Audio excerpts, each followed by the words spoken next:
Willa will ma nyana janga magal.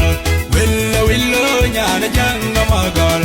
Diga pyo gwen ma pyo ne bai.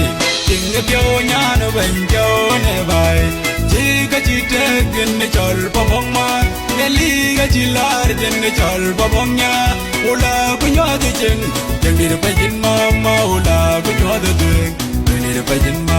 Oh ula jeng. Jeng dir pajin mama ula kunyo de jeng. Jeng dir pajin mama. Winna mi yama dorjag. Yama dorjag madinga mi yama dorjag. Yama dorjag madenya mi yama dorjag. Yama dorjag unya kachuka mi ne pyo aganna. Willa chuya gine pyo aganna. Nya kachuka mi ne pyo aganna. Madenya mi yama den. Awilla jangi nyok. Randu ne ka kwere bai. Yadi ka pyandun no tingu ne ka kwere tay. Yare pyandun no. Randu ne ka kwere bai. Yadi ka pyandun. Tingu ne ka kwere tay. Yare pyandun. Da una ben ka leirwa. Ya una ka di juktuang. Yang ka leirwa. Ya una ben ka juktuang. Ayong pau ka leirwa. Ya una ka di juktuang. Yang ka leirwa. Ya una ben ka juktuang. Willa will ma nyana janga magal.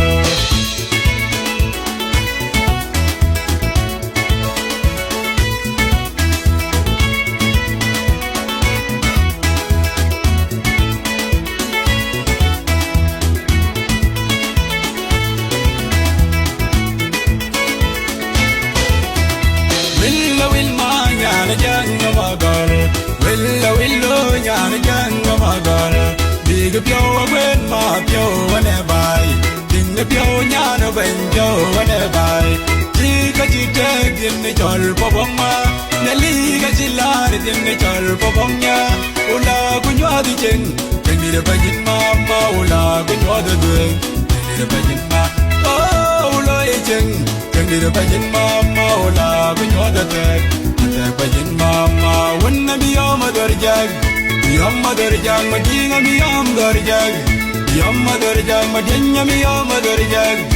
Yamma dorjag gonya ga chuka mi ne pyo abendo.